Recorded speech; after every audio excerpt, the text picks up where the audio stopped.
Our next talk, we have Dr. Dorrian Garrick, the J. Lush Endowed Chair in Animal Breeding and Genetics at Iowa State, and Dr. Bruce Golden, the department head of the Dairy Science Department at Cal Poly.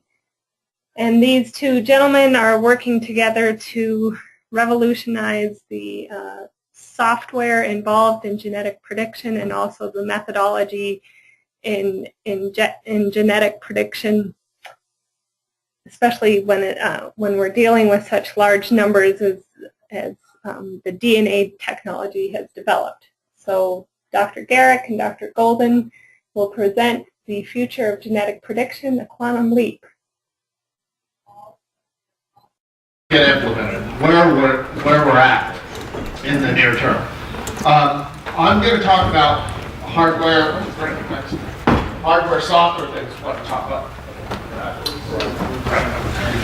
I'm going to talk about a little bit of the nuts and bolts of hardware and software stuff, and Dorrian's going to talk about algorithmic and model theoretical stuff, and just kind of give you an update on where we're at and what we're doing for you.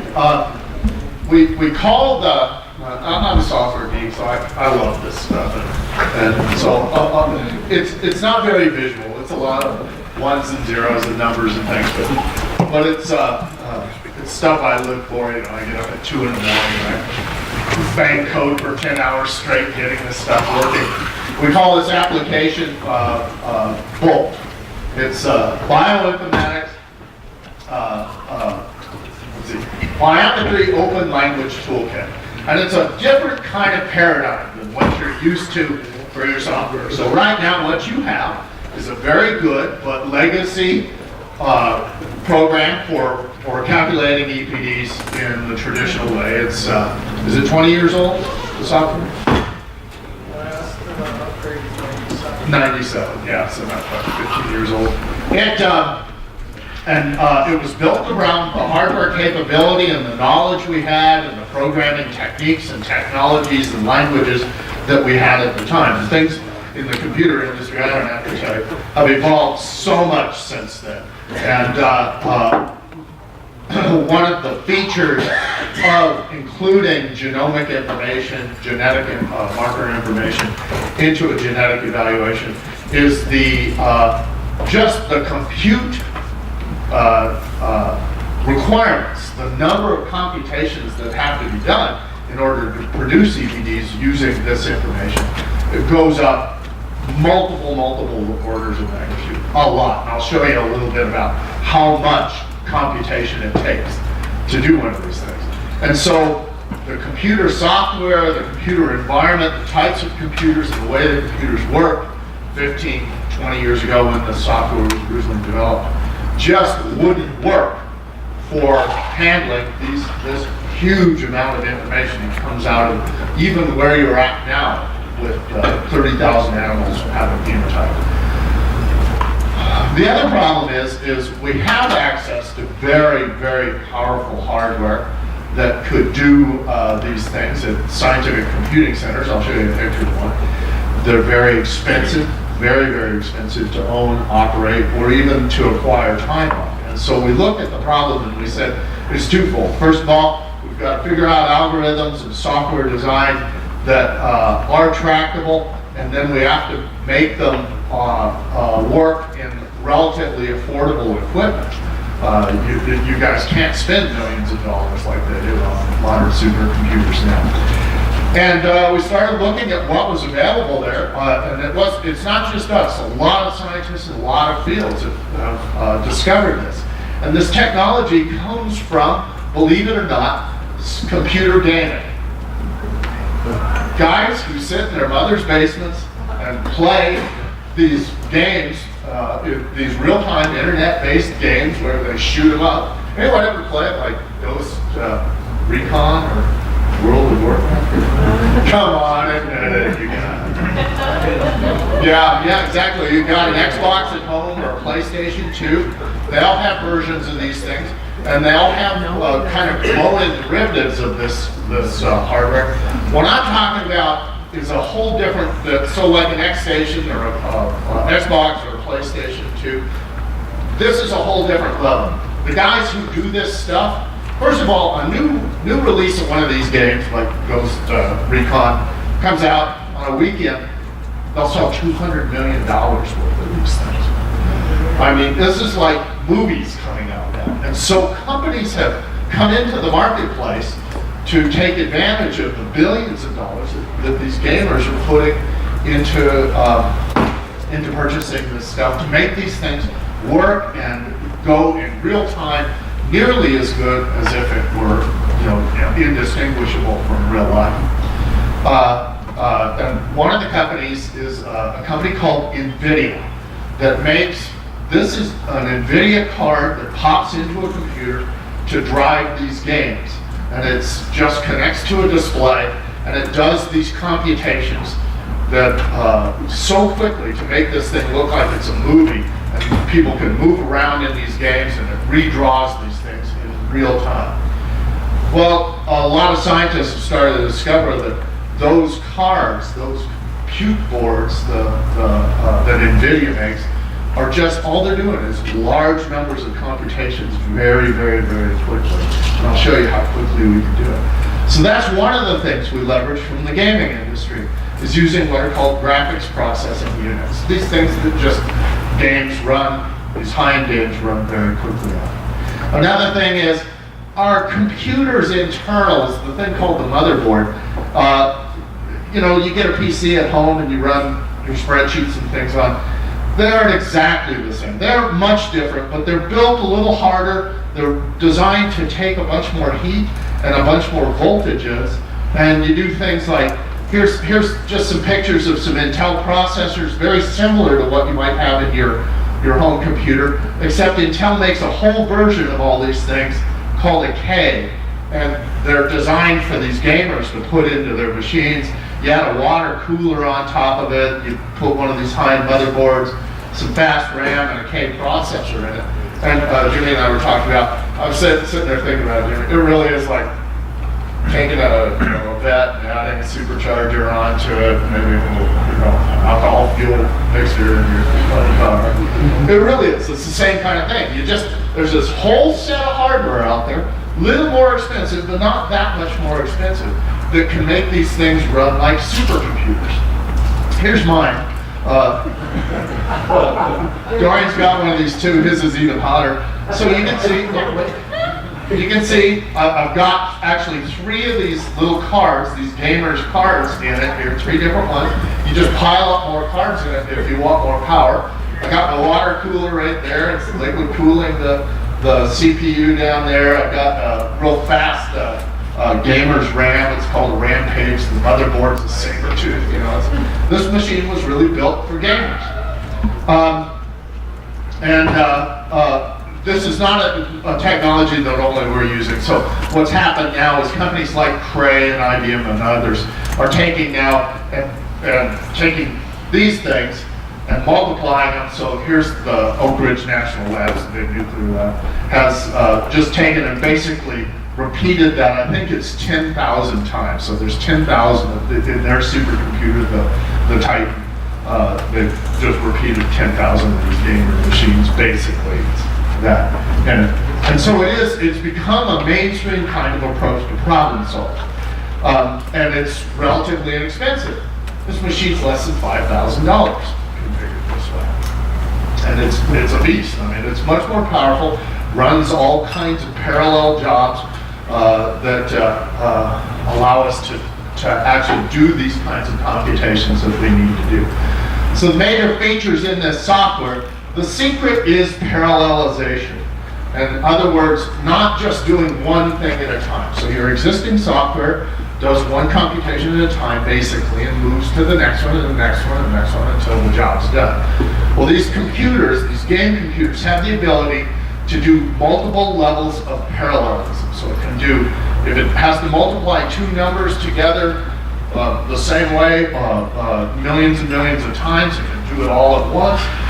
It can do then clusters of those parallel operations in a whole other layer of parallelization. and all the way up to what's called embarrassingly parallel, where you run 2 separate jobs at the same time using all of these layers of parallelization. And that's really the secret to it, is don't serially process. Get everything you can being done at the same time. And that's what these processors and these GPUs are all designed to do. And then we're optimizing the software to run on multiple GPUs at the same time, so you can just stack them up. The GPU I showed you there costs about $1,000. Actually, the one I showed you is now down to $800. They're coming out with new versions of these every just 6 months. And you can even buy an extra board, and you can put 9 more GPUs in it into the same computer. And every time you add a GPU, you get more speed. You get more ability to do things in parallel. Another thing we do is we share memory. That probably doesn't mean much to most of you, but it's a trick that we do to allow us to pack a lot of stuff into the same computer so that there isn't a lot of redundant computation. And we integrate the whole system with a lot of existing high-end computational software.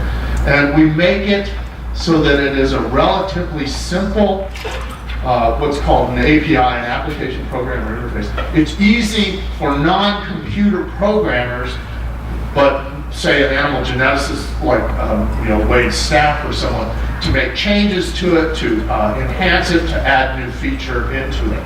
And so you don't have to be a Fortran programmer or a GPU programmer. We've got them a collection of tools that are put together in very specific ways to accomplish the different types of analyses. And these are the names of almost all the tools we currently have, and you glue these tools together in a process in a way that is sensible, that makes one of these analyses work. And this is our approach. A very kind of fundamentally different approach than what most people have done in the past, but it really leverages the power of this low-cost, high-performance hardware.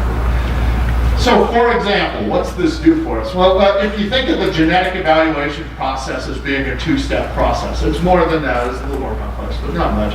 You assemble a problem, so you take the data, cook it into a problem, and then you process that problem, you solve it. And that's basically what you have to do. There's a lot of other steps on the front end and the back end, but that's basically what you do, assemble and solve. Let's look at the bottom here of what we've been able to accomplish in speeding up the solve part of this, just in your current traditional analysis. And then we'll come back and look at what we've been able to do in the assembly part. All right, so this table shows 3 problem sizes. A small one, which basically that problem is a test set where we produce, think of it as 112,000 EPDs all at once. Just a real small kind of test problem. And that one actually was 112,000 different animals, one trait. We just produce all those EPDs. There's a little larger problem, 443,000 animals, 443,000 EPDs. Here's a huge problem, 4 million EPDs. Now this one is your birth weight, weaning weight, and milk analysis. So that was, it was basically 3 different EPDs for every animal in your data set. That was 32 million, we looked at 32 million EPDs plus contemporary groups and things like that. And so that's a pretty big problem. We could go a lot bigger without any problem. So your current software, let's say it does this one right here. I'm told it takes, not quite, just about a day, once the problem's assembled, to solve, to go through in your current software and obtain the solution for it. You can see I have 2 different ways to solve it I was testing. One software I wrote, another piece of software I just accessed on the library. This one uses 2 of those graphics processing units, 2 of those gamer boards. This one just uses 1. You can see the seconds it takes to solve. I can solve what you're solving right now in about a day in 63 seconds, just using 2 GPUs. And if I add 2 more, I cut that in half. And I add a couple more, I cut that way down. And that's what your $5,000 machine? Yeah. They go so fast, so unbelievably fast. I mean, we didn't believe it when we first got it, but we compared all the answers. the same answer. Yeah, it's amazing. You know, look at this. We can do these solve times in 4 seconds for 4 million EPDs. And this is actually More than just the hardware, just we wrote an algorithm that actually uses this hardware. Yeah, that's right. The way we do it, it actually takes advantages of all this parallel processing too. So it's the same kind of solution to it. So it's but again, we could just keep speeding this up. And this is actually on last year's version of the hardware, and Dorrian bought this year's version. And I haven't done this test, but just on our other test, it's already 20% faster. And now there's a new board that just came out this summer that adds another 20 to 30% speed up on it. And they'll just every 6 months. The stuff is maturing very quickly. So it's possible we could have real-time EPDs with this kind of... Yeah, in fact, that was, when we wrote the prototype to do this, that was the first thing. God, we could just run this thing all day long. The assembly step on this, I didn't optimize, but that takes you about a day now. It took me 28 minutes on this test problem, and that was without optimizing. I could cut that down. So within an hour, you can make a complete run of just one set of traits. If you have the information in format for it. Yeah, it's already sucked out of the computer and stuff. And those are easy steps. But, I don't want to that's the tedious stuff. Making sure the data's there and such that.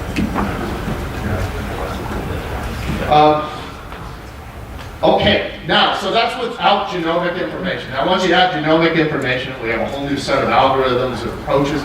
Biggest thing we have is a whole lot more data. To give you an idea of what happens, one of the things that happens in a genomic evaluation is you have to, so let's say you have 30,000 animals who have genotypes and you use the 50K genotype, we form a matrix called M. It's just rows and columns, just think of it as a spreadsheet. And every row, there's a separate row for each animal, and every column, all that does is it's 50K markers, 50,000 markers. So there's 50,000 columns. And in this, then we have to do this impute thing. So let's say we impute to every animal in the data set. I did one test, I'll show you the results on. I took the 30,000 and I imputed 2.6 million values. So it's 2.6 million rows, 50,000 columns here. I threw out 10,000 because there wasn't any there. So 40,000 columns. And we have to do this one step. This is just one step. We have to do a couple others, where we just multiply it by itself. We just take, and there's this, for those of you who have done matrix algebra, it's a real simple thing, but it's not just taking one number and multiply it by another. You got to do all these matrix tables and manipulations. So that's 2.6 million animals, 50,000 columns. There's how many values in that? Anyway, to do the computation, just at 2.6 million, is 6.6 quadrillion computations. 6.6, it's like multiplying 6.6 million things. 2.5 million, 2.6 million, 40,000, I think I did 50,000. 6.6 quadrillion computations. I took 2 of these and did that computation. I put it here. It was about 30 minutes was all it took this thing to do. This thing can do, with 2 of these, I figured it was about 4 trillion computations every second. 4 trillion multiplies or adds every second. In other words, this, when we got this working, it instantly made the genomic evaluation approach we're using feasible to be able to do this. And you do this in parallel, you do it on a couple of different computers and get the models put together. And we've cracked that nut. That's the big hard part, computation. Now this board gets hot, it heats up at 190 degrees. What's the melting point? Yeah, on the board. Well, everyone asks that, oh, isn't that bad for these boards? We can water cool these, but the only reason you water cool them is not for damage, you can damage them at certain heats. But they actually make these boards at 500 degrees. So what happens is the resistances and things and the slow down, and then they also have programs in them that clock them back and slow them down. So our next generation, we're putting water coolers on all these tubes. Yeah, that's right. Dorrian, you want to pick up from there? Not really, but I guess I have to. I just feel like being given the short straw to try and tell you about some of these things, because it's not the sort of things that you deal with on a day-to-day basis. So we've been talking for quite some time actually about the need for a quantum leap. That the software that was developed was mostly developed based on methodology that was invented in the 40s, 50s and 60s, and algorithms that were enhanced, and Bruce and I were doing PhDs in different places through the 80s and 90s. So most evaluation systems, like the Cornell one that's used by Simmental, is kind of state-of-the-art 1980s, 90s algorithms made for a computer with one processor. And there's a whole lot of things we know about how to do these things that are different. So we've always wanted to do a quantum leap, and we tried to get money from the federal government to do this, but they didn't think this was the kind of thing that we should be doing. They thought this is the kind of thing the industry should be doing. But now that genomics has come along and the software needs to be changed, it's given us an opportunity to try and do some of these things. So we want to include genomics. The calculations to obtain EPDs are quite different when genomic information is included, along with pedigree information for non-genotype relatives. So we know exactly how to do the calculations when everybody has a genotype, and we've been doing that for several years. That's how we generate your prediction equations. We only use animals that have been genotyped to make a prediction equation, which we then produce results that have to be blended, which is a pain for these guys. And then it's a pain for me to try and give you a new prediction equation when we get more animals genotyped. So we want to fix all this.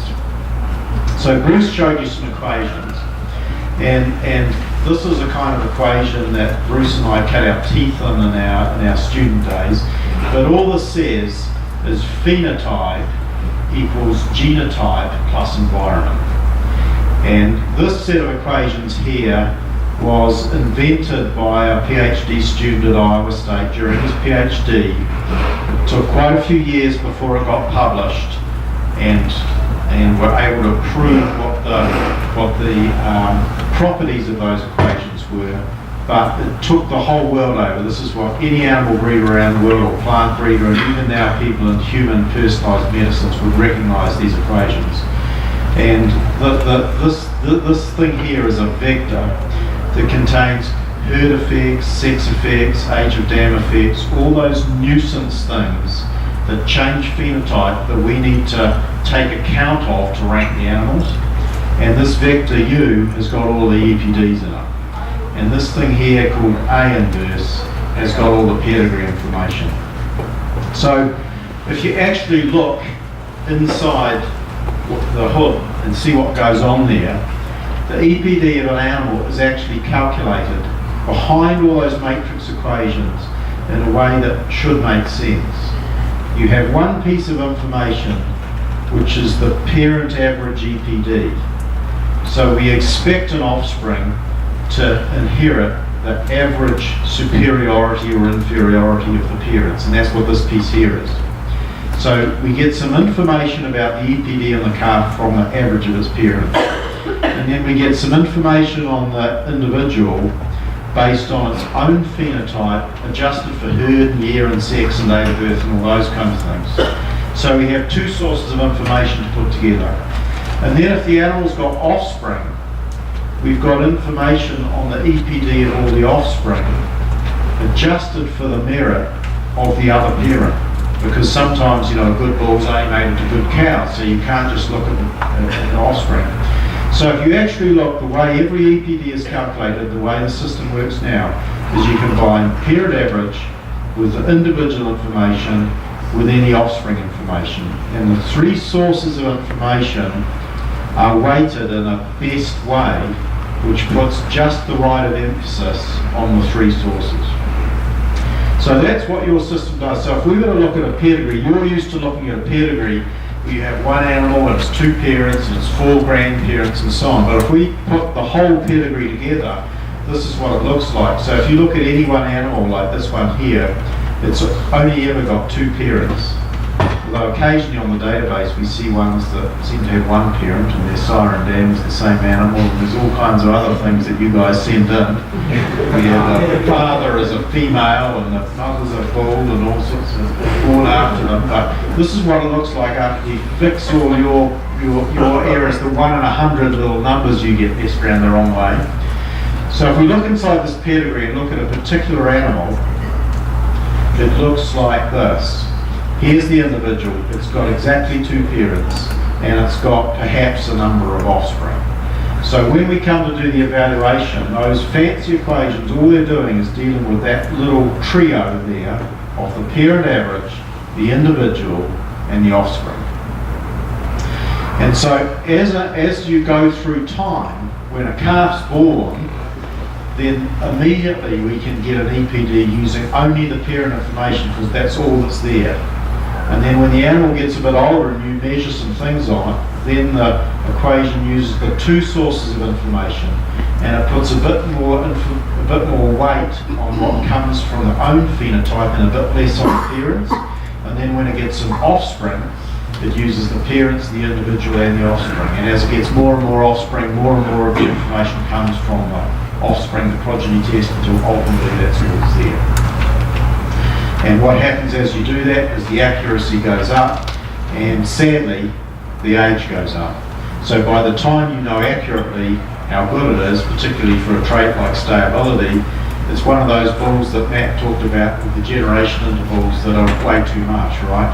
So DNA is not like wine, it doesn't get better with age. So you want to use it when it's young and then get rid of it and replace it with better offspring. Okay, so if we're going to add genomics to this, we need to change this whole equation. So everything that's done in the Cornell software and everybody else's software optimizes this calculation for the old style of computers. And they implement those equations. So what we have to do now is we add genomics, is we say the EPD of a genotyped animal is where we sum up over the whole genome the value of all of those fragments.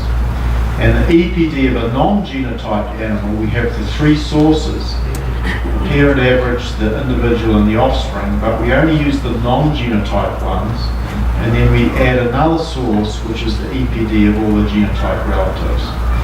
And the bottom line of all of this is we now have numerous information sources per animal. So the problem is much, much more complex. But what it does for you is it kickstarts the EPD accuracy for a young animal. So when you have a whole lot of full SID, ET full SIDs, under the old system they all have the same EPD until you buy more information on them. If you buy genomic information, we can tell you, in fact we can tell you before the embryo even goes to full term. And maybe we can even tell you before it goes into the cow. We had hoped that you could actually put it in a surrogate cow and blood test the cow and work out how good the fetus was from a blood test on the cow, because a whole lot of work has been done in humans recently to show that you can take a blood sample from a pregnant mother and you can see the DNA of the fetus. Unfortunately that doesn't happen in cattle. There's a difference between the way placentas work in cows and humans. So in the cow, none of the fetal DNA gets into the maternal blood, whereas it does in humans. But you could take it out in the embryo while you're starving it of oxygen so that you keep the birth weight from getting too high, and decide whether you actually want to put that embryo in them. But in order to do it, you need to have to solve these nasty kind of sets of equations. So really what this is all about is buying accuracy. So I just wanted to tell you something about accuracy, and there's various terms to reflect the accuracy of EPDs. And Richard Willem, while I think it was a great idea to divide an EBV by 2 and make it an EPD so it was measurable progeny units, one of the dumbest things was deciding that the accuracy should be reported in something called BIF accuracy, because it makes absolutely no sense to me, other than the fact that when the number's bigger, it's more accurate than the number smaller, but that's the only thing I know about a BIF accuracy. For everything else in the world, we measure the accuracy using something called R, and R is a correlation. It just measures, it's just a normal correlation, it measures the strength of the association between the prediction and the real value. But the BIF accuracy, you take R and you go 1 minus R and you square root it and you subtract that from 1. And there was some kind of sensible justification to it 50 years ago, but it's never made any sense to any of those modern people around. And I think was that Bob and Matt had a thing about tradition. This is one of those traditions that I think should die, because BIF accuracy is real difficult. So accuracy, yeah, and it is linear. I don't see any advantage of that. But anyway, so then in the dairy they use R squared. So if you look at a chicken catalogue or a pig catalogue or catalogues in another country, nobody else other than North and South America beef cattle use BIF accuracy. So reliability and accuracy are the ones that the numbers actually make sense to us, because if the accuracy is 0.7 and the R squared is 0.49, that actually tells me something I can use. The reliability tells me the proportion of variation in true EPD that can be explained from the information used in the evaluation. And what might be even more easy to interpret for you is the unreliability, which is 100 minus the reliability. That tells you the proportion of variation in the real EPD that you can't see, that can't be explained. So that's the bit that's left over that you can buy by getting more information on the animal, by progeny testing or ultrasound scanning or whatever. And that reflects something we call the prediction error variance. And this is the thing we actually compute. We compute EPDs and prediction error variances, and then we go back through the formula to give you the BIF accuracy that goes on your catalogue. And if you ever ask me anything about the BIF accuracy, I have to go to my calculator and convert it back to an R or an R squared to work out what it actually means in progeny equivalence or any other kind of sensible values. So there are two ways to obtain the prediction error variance, and one is from the inverse of this equation here. Those ones that are used to get the EPDs. And you don't need to worry about the technical details in the inverse, but when I was doing my PhD, some sparse matrix technology came along, and I started applying this, and I inverted what I believe at the time was the largest set of equations that had ever been done, and it was 10,000 individuals. So I could get the exact accuracy of 10,000 animals. And then Ignacy Mitzel discovered how I'm doing it, and he started implementing it. Today, with growth in computers, it's possible to get up to about 100,000. That's about the ceiling where the matrix manipulations and rounding errors become a problem. So because of this, the fact that 100,000 is the ceiling now and 10,000 was the ceiling back when most software was written, all of the national evaluations approximate the accuracy. So calculating the accuracy is orders of magnitude more difficult than getting EPDs. And Bruce already told you that it takes over a day just to solve the equations to get the current EPDs. So what they do to get accuracy is they approximate stuff. And by a lot of playing around where they know the real answer, they try and fine-tune these approximations so they work reasonably well. And they were fine-tuned so they did work reasonably well when you don't have genomic information. But unfortunately, the approximations that are currently used don't work very well when you have genomic information. But it turns out there is another way of getting these things, and it's through something called MCMC sampling. And MCMC sampling is something that has come up relatively recently in the last 20 or 30 years associated with Bayesian techniques. Bayesian techniques are not new. They were used to break the Enigma code you've probably heard of. They were used when a plane goes down in the ocean and they want to look for it. They use Bayesian techniques to decide where they should look and where they should look next. And every day they update where to look based on what they know, prior information from yesterday. We can use those same techniques. But those same techniques are very computer intensive. And so everybody who ever looked at them said, this is too hard to do, we won't worry about that. We still use the mixed model equations, those equations that we showed you before, but we don't use them to solve them and just get the EPD. We actually solve them tens of thousands of times to get plausible solutions.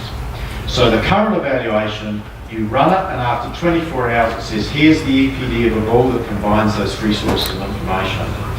The system that Bruce and I have been working, we come up with 20 or 30,000 possible values of the EPD of every individual.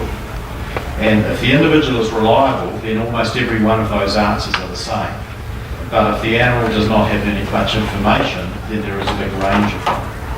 And when we take the average of all those plausible values, that's exactly the same as the EPD that you're currently getting.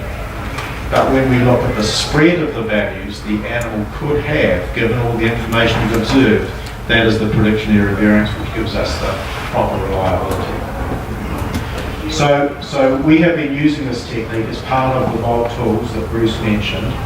And this allows you the BIF accuracy to be computed for things that really matter. So right now, you have the BIF accuracy for a ball. And one of the things that you may not realise is you could have a really high accuracy on one ball and a really high accuracy on another ball. And if I said to you, which is the best ball, you would be very, very confident that the ball with the bigger EPD would be better than the other because those are two accurate balls. Unfortunately, that's not true. And the reason it's not true is a little bit like the fact that a tow rope is only as strong as the weakest link. So you can have a really strong tow rope at one end and a really strong tow rope at the other end, but tied with a bit of string baling twine, then the whole chain's not going to be very strong at all. And that's what it's like with reliability. So you could have two balls. If two balls were progeny tested in 100 herds and both balls had offspring in the same herd competing against each other, the reliability of the comparison between those balls would be really, really good. But if one of those balls had offspring in 100 herds and the other ball had an offspring in 100 completely different herds, and maybe there was only one herd that had one offspring and compared head-to-head, the comparison of those two balls would be much, much weaker. But if they've got hundreds of offspring, they will apparently have reliable EPDs. So we can actually compute the reliability of comparisons of balls. In order to do that right now, rather than the prediction error variance, we need the prediction error covariance. So those of you who, like me, remember what the old ASA size summary used to look like, when it was a thing like a telephone book, and there was an accuracy for each ball. Do you imagine how big it would look if you had to have an accuracy for every ball compared to every other ball that you had to look up for each trade? And that's what the problem was. So although this problem's been known for a long time, what you've been given as this accuracy is just the value for a ball that's only real use for you is to tell you whether it's been progeny tested or not, and tell you whether it's got a hell of a lot of data or quite a lot of data or just a bit of data. And hopefully it should go up each evaluation to you But using this MC sampling, we can actually tell you the accuracy between any combinations of animals. So we can tell you the accuracy of difference between two balls. We can tell you the accuracy of a group of balls. So if I use these 10 yearling balls, how accurate is that group? And what's really valuable is I can look at the difference between groups of balls. So I can say, how do my yearling balls compare to the breed average balls? Or how do my balls compare to my balls from 10 years ago? Or how do my balls compare to the balls from some other breed? That's a much more useful way, and you can't get that from the current methods, but you could get that from the NCMC. So those are two of the things that we have dreamt about for quantum leap things. One is using all this genomic information. One is giving you accuracies that actually are really valuable because they allow comparison. And the third one is being able to do this fast enough that this could be done, say, every week or every day, maybe even real time. Probably once a week is going to be often enough. So there's no need for interim systems. So right now there's a whole interim system that's a whole other system to debug and look after and change all the time and approximate, and then animals bounce around from the interim to the full. We can get rid of all of that by running the full system. So that's about quantum leap software tools. So the things we're trying to do are allow inclusion of genomic information from the ground up rather than an add-on. So what tends to happen with software is it's a little bit like building a house. You build it with a vision of what it's going to be like. But then next year something new comes along, so you stick on another story and then you add a piece on here, and after a while you come to realise the foundation actually wasn't set up to do what you were wanting to do. And you have to kind of rip it down and do it all from the beginning again. So the software, like the Cornell software and most of the other software, was optimised for pre-genomic problems. And what we've said is let's start right from the beginning, knowing the kind of things we need to do with genomics, which are these massive matrix multiplications, and work out efficient ways to do that. We also wanted to use the new computing techniques, parallel computing.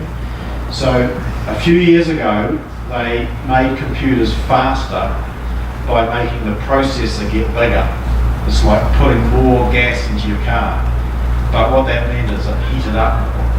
And each year they heated up more and more. If you put them on your lap, the legs got pretty hot, and it got to the point where they were starting to melt. So they actually slowed them down a bit, and then they put two processors in them. Well, that's only any good if you write programs that can use the two at once. So now my little laptop, I think, has 4 processors in it. And a lot of the bigger machines have 8 or 16 of them in it. But the old software that was written only uses one of them. The rest of it, they're doing nothing. So we wanted to use them right from the beginning and use these graphics cards, which is the way everything's been going over the last year or two. We want to calculate the actual accuracy so you can do interesting comparisons. We want it to be routine, like monthly or weekly. And we want to allow easy updating with new methods. So rather than make a black box that does everything that needs to have major surgery when a new method comes out, we want to just have tools that are put together. So somebody in the association, when a new breakthrough comes out in a few years' time, they can just go and change the way they use the tools. So it's virtually all of these breakthroughs just result in different ways of doing matrix manipulations. If we have efficient ways of doing the matrix manipulations, then these tools can move with the times. So I think that's all I had to say, and sorry it's not the most exciting topic, but I did want us to tell you about it because it's something that we have been working on for a while. I know quite a lot of people hear about this stuff and they might wonder what is it and why has it been done. It's been done to look out for the future, it's been done to try and get different systems, it's been done to take advantage of the massive increases of data with this other breeds, with crossbreeds, handle the crossbreeds in the most appropriate way that we have all this genomic information on them, and to do it looking forward where we might expect we might have even sequence data and we might have hundreds of thousands of animals being genotyped every year. Thanks.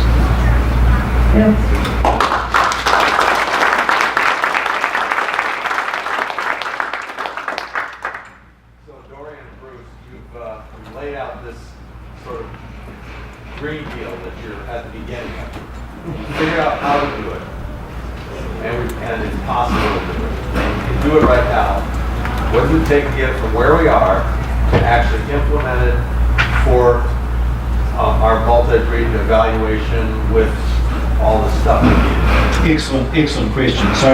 So what we've developed is like a new engine for your tractor.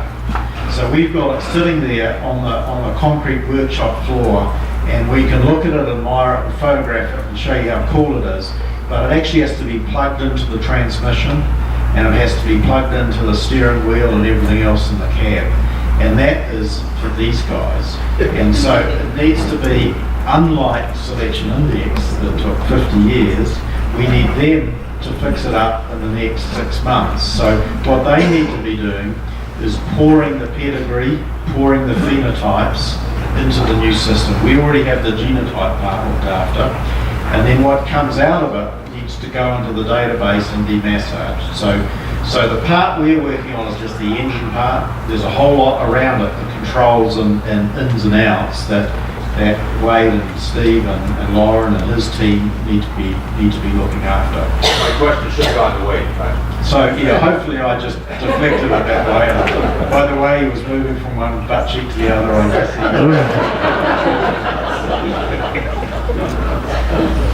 So when do you think, realistically, this could make it? Well, we're targeting, we're start for this fall running, we butcher his ass. We need this on tape. It is being taped. So we've laid out, so Bruce, we've enlisted Bruce has taken a sabbatical to work on the engine. And the engine isn't completely finished, so Dorrian, if he was sitting down, he'd be kind of waffling around in his butt cheeks too. But yeah, we have to step up to do what Dorrian's talking about. And so we're going to start through this fall, working on traits, building to where we have, ideally, our target date is by the evaluation, the spring 2016, have a full-blown, have implemented this system with all the other things that are required to get it put into place, get the data in and out by our spring 2016 genetic evaluation. So, I guess I'm on tape. So then the engine is finished by, when's your completion date? That goes back to you, I guess I'll throw this question back to you. So we've got a production schedule that you start, there's this strategy. You code, you test, you recode, you test. It goes through an alpha phase, then an early stage beta. Early stage beta on the software doesn't mean it's done, but it means you're fixing things, you're enhancing it. That's supposed to start in January. And a year from January is supposed to be the production. Okay. And Bruce and Dorrian have they're really ahead of schedule, I think. I mean, things have, well, you hit these roadblocks and they figure out ways around them and made tremendous progress.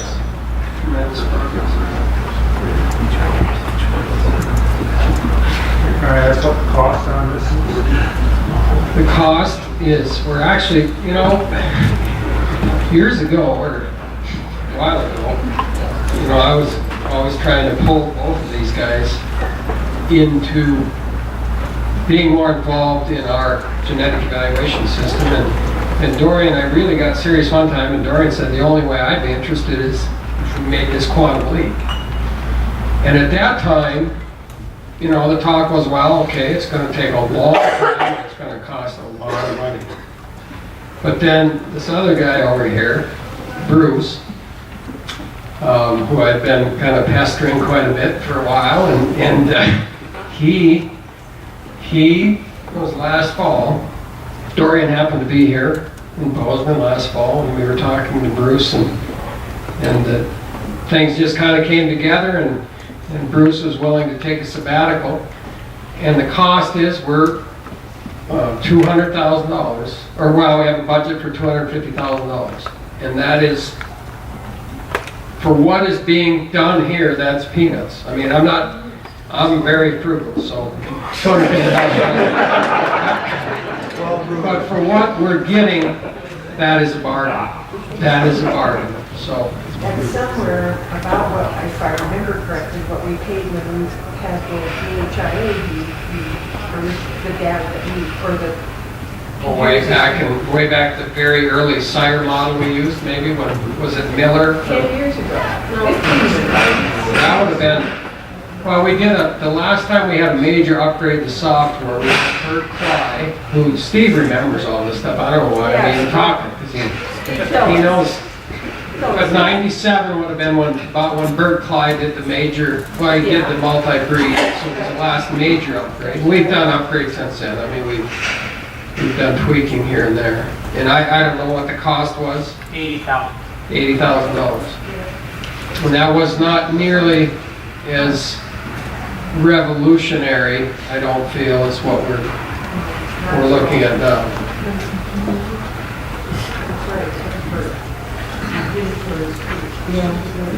As breeders, then what is our responsibility? We have a responsibility for getting the right data into. And do all this. And that hasn't changed. I mean, that's always and you know, frankly, we're on an honor system, and we count on people submitting their data, and we've gone to an inventory-based reporting system, which I think helps some. But one of the beauties of EPDs, so forth, is even though we know not everybody gives us pristine data, you know, it has a way of coming out in the wash. So I know it's always good to get perfect data. We know we're not going to always get that, but in general, this system can deal with that kind of stuff. Not just this system, the system we have does a pretty good job of that. Wait, don't ignore me. You looked right at me. I mean, we'll provide the data, but we have to provide the DNA. And that's got to come at a lower cost. I mean... Well, where's Mike Bishop? He's the guy. What? So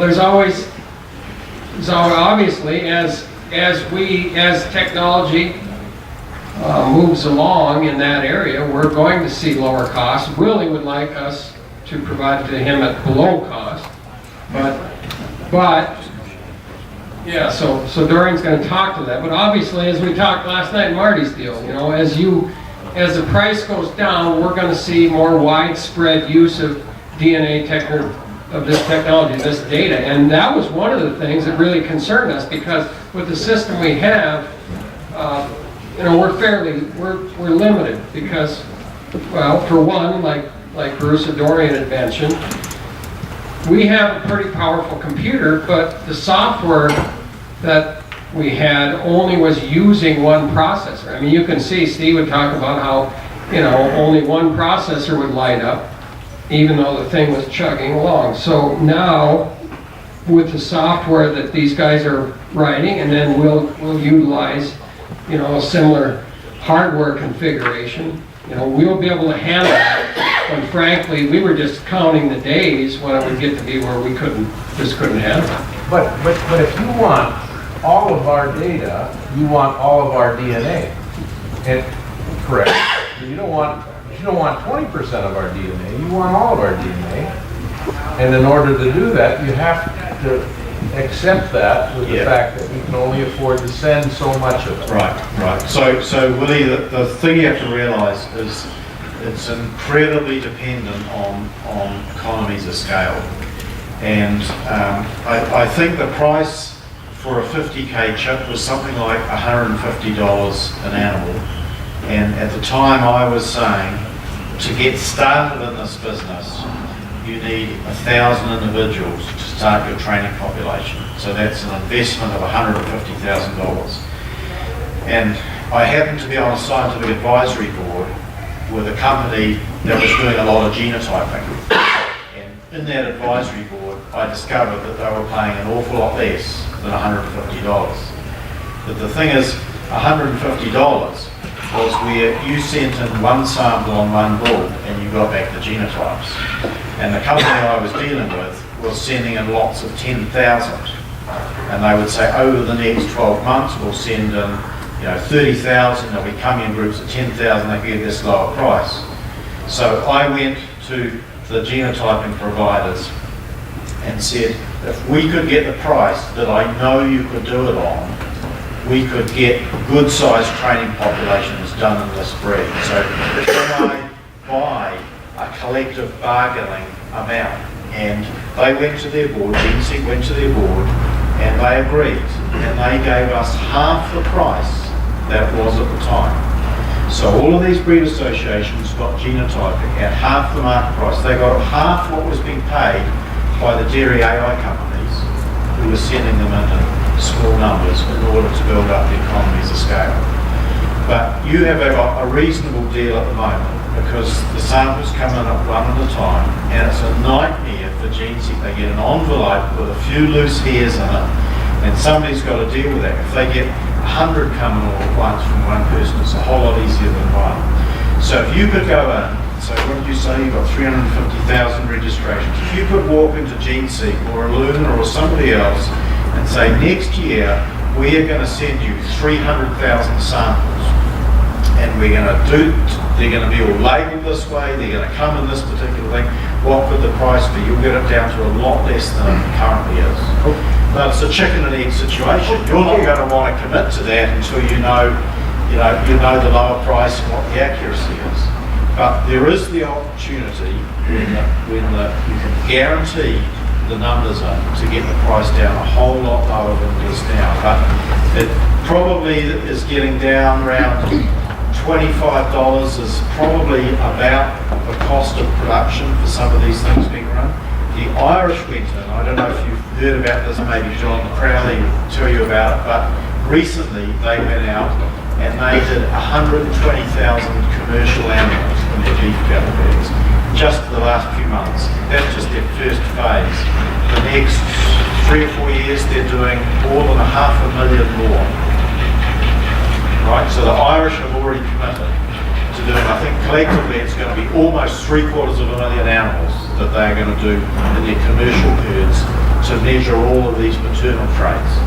So when you start going in with those kind of numbers, then you actually have the power to get the dollars down. But when you're going and talking about, well, next year we might do 10,000, you're a really minor player to companies like GenSec at that kind of level. And you cause a lot of problems with samples coming in different formats. Now, you might have heard Sally Northcutt gave a talk where American Angus does it differently. They require the samples to be sent to them, and then they repackage them and send them on. So American Angus is the one who had to deal with all the nightmares of these things coming in different ways and different ID formats and so on. But that comes at a cost to the breed association as well. Exactly. So there's a whole training, there's a whole kind of training thing, and systems need to be put in place. And over the years, BIF guidelines, do a whole lot of stuff, but systems in place for DNA are still a problem. One of my nightmares is IDs. And I get animals identified by their name, I get identified by their ear tags, I get identified by all kinds of numbers. But the Simmental Association is pretty good now about giving me international IDs, which is a special 19-digit format. But sometimes there are a few problems with animals that were actually born in other countries, whether they were registered correctly. And the result of this is that I have had an awful lot of duplication. What this project is costing would have been paid for by the duplication and genotyping fees that the beef industry have done in the last couple of years. I've got animals that have been genotyped 4 or 5 different times. We've got the same animals that have been genotyped twice in the same month. And the same animals have been genotyped by the Canadians and genotyped by the US. So if we could set the infrastructure and all the other things and guarantee volumes, then you could get the price down. The current technology, the price with no profit in it for anybody is, my guess is getting down somewhere around $25. So if you said millions of samples, that's as low as you could get with no profit in it for anybody. So you add all the other bits in, and that's how it pretty quickly takes you up to the $45, $50 for the lower density products. But just like computers, the new chips come out have more content. So right now, you guys have been using the GGPHD, which is a 77K chip, and that chip is about to be remanufactured. The content has already been sent off for Illumina for that remanufacture, And the new version of it will be about twice as much content. It will be about 150k chip, and it will cost exactly the same price that the GTPH did at the moment. So what is actually going to happen is you're going to get a lot more for the same money, rather than getting, you're not going to get the price down to under $20 with the current technology. It's just not, there's too many steps. When you think of the complexity of those beads and the labeling and all the other stuff that goes on, but somewhere down in the sort of $40 to $50 is definitely a near future price that will be achieved. So we have a couple of, they're actually ASA members, where's Ken? So we have two members that are very involved in genomic companies. One's Ken Anderson, he may have left. The other is Mike Bishop back there, who is very involved with Illumina. He's an ASA breeder. He's also a former student of Bert Moore, one of our reps, and he was very instrumental in the early years of cloning. Do you have anything that you want to add to the conversation? And can you take a jab at Willie? I don't think we disagree. I say, I don't think we disagree, do we?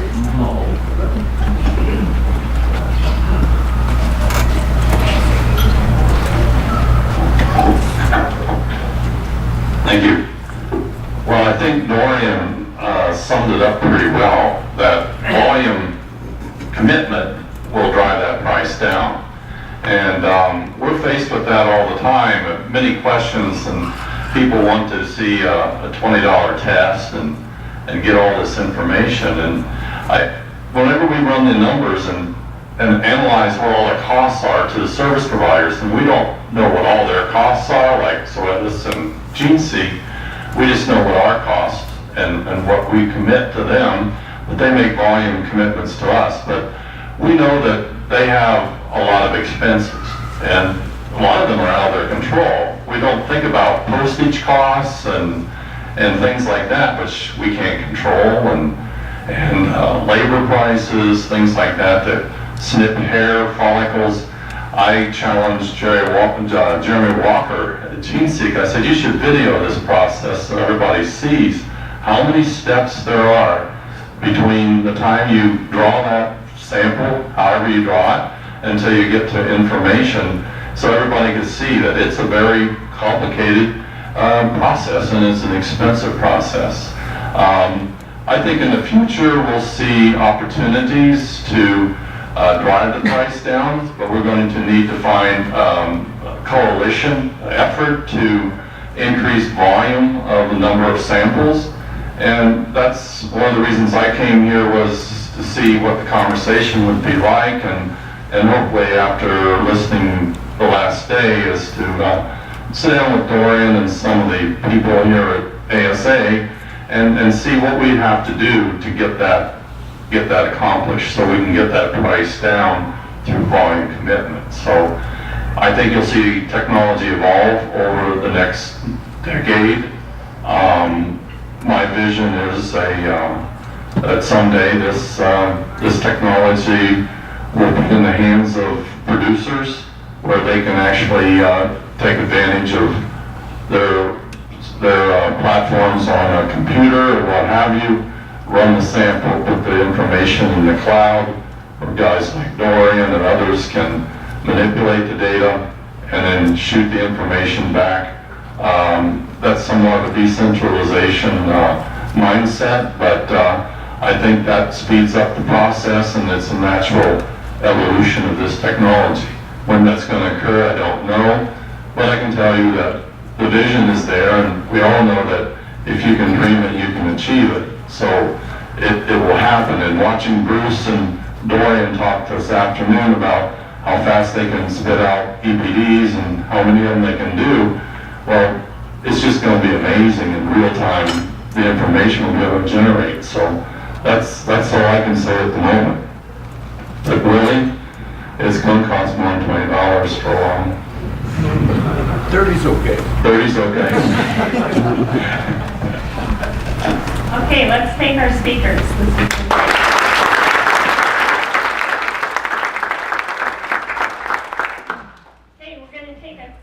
break. We're running quite long. Quick break, but would all of the sponsors please meet in the back of the room for a photograph?